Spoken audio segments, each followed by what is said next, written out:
नमस्कार दोस्तों, स्वागत है आपका इस चैनल पे। दोस्तों आज हम बात करेंगे यूपीएससी 2021 के मूल विधि सेक्शन में एक टॉपिक हमारा है प्रमुखवाद। मोस्ट इम्पॉर्टेंट टॉपिक है दोस्तों। ये आपको पता ही होगा कि 2016 वाले एग्जाम में यूपीएससी के लगभग आप देखते हैं हर पेपर में एक क्वेश्चन तो इससे पूछा ही गया है। ठीक है, आज हम बात करेंगे माननीय सर्वोच्च न्यायालय और माननीय उच्च न्यायालय के जो प्रमुख वाद हैं, ठीक है, उन पे आज हम चर्चा करेंगे। और इसकी एक सीरीज हम स्टार्ट कर रहे हैं, ठीक है, जो आपकी यूपीएससी एग्जाम के लिए इंपॉर्टेंट है। इसकी एक सीरीज स्टार्ट कर रहे हैं। डेली आपको मूल विधि की प्रिपरेशन इस चैनल के माध्यम से कराई जाएगी और प्रमुख वाद वाला जो सेक्शन है इसकी डेली आपको एक वीडियो दी जाएगी, ठीक है, ताकि आपके यूपीएससी एग्जाम में आपका प्रिपरेशन अच्छा चलता रहे। तो शुरू करते हैं अपना आज का topic.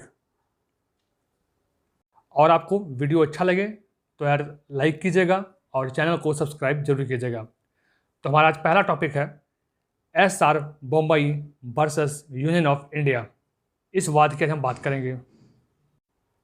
SR Bommai versus Union of India 1994 का ये प्रमुख वाद है। माननीय सर्वोच्च न्यायालय SR Bommai versus Union of India ने SR Bommai versus Union of India के प्रमुख वाद में माननीय सर्वोच्च न्यायालय ने क्या कहा था, जो कि आपके एग्जाम पॉइंट ऑफ व्यू से इंपॉर्टेंट है, उसको आप जरूर से ज़रूर याद कर लीजिए। ठीक है, इसमें कहा क्या गया था आपको बता दिया जाए कि SR Bommai versus Union of India के ऐतिहासिक फैसले में भारत के सर्वोच्च न्यायालय ने अनुच्छेद आर्टिकल 356 और इससे जुड़े विभिन्न प्रावधानों पर विस्तार से चर्चा की गई थी। किस पे?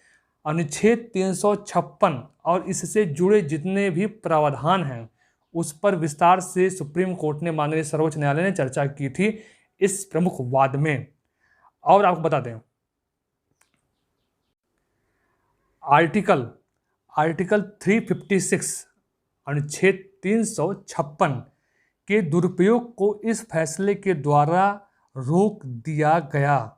जानते हैं इसका जो दुरुपयोग है, इस माननीय सर्वोच्च न्यायालय माननीय सुप्रीम कोर्ट ने आर्टिकल 356 के दुरुपयोग को इस फैसले के द्वारा रोक दिया गया था। ठीक है, और आपको बता दें कि इस मामले के कारण केंद्र और राज्य संबंधों पर भारी प्रभाव पड़ा था।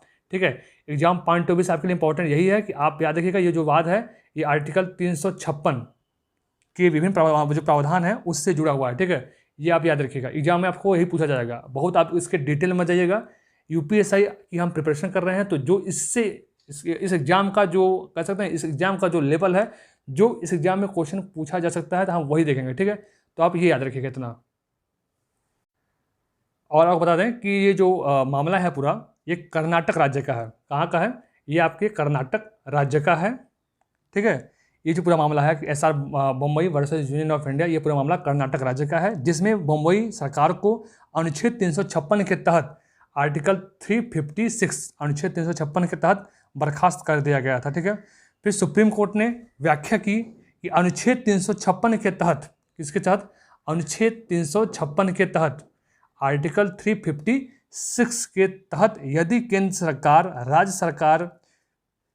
सरकार राज्य में चुनी गई सरकार को बर्खास्त करती है तो सर्वोच्च न्यायालय सरकार जो, जैसे मान लीजिए कि आर्टिकल 356 के तहत यदि केंद्र सरकार जो है जो चुनी गई राज्य सरकारें हैं उनको बर्खास्त करती है तो सर्वोच्च न्यायालय सरकार बर्खास्त करने के कारणों की समीक्षा कर सकता है कि आपने सरकार जो बर्खास्त की है जिस राज्य सरकार को, उसके कारणों की समीक्षा माननीय सर्वोच्च न्यायालय कर सकता है।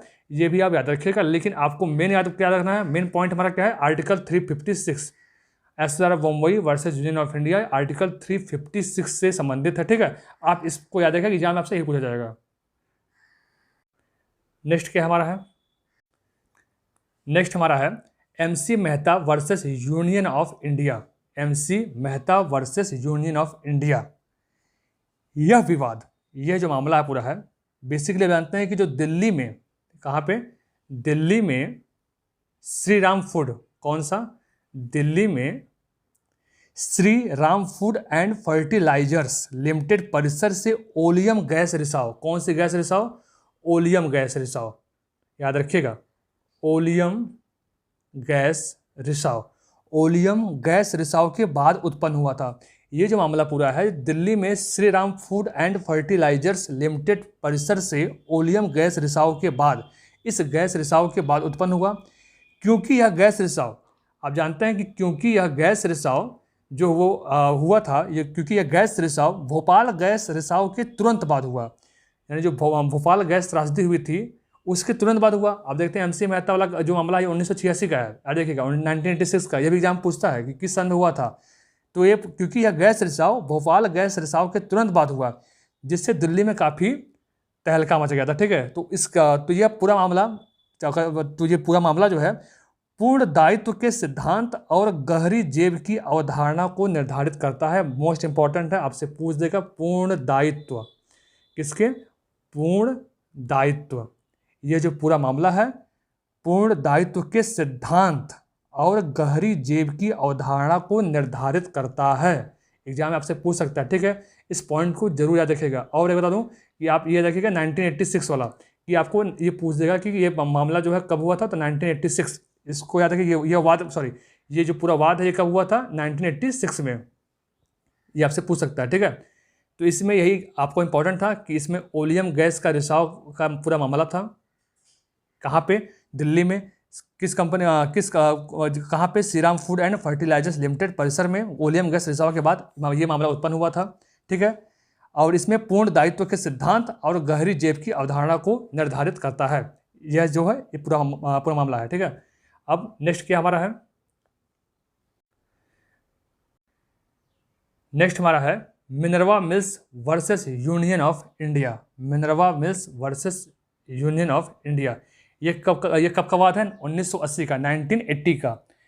याद रखिएगा, देखिए कभी कभी आपसे सन पूछेगा, एग्जाम पूछता भी है सन को। ठीक है, याद रखिएगा।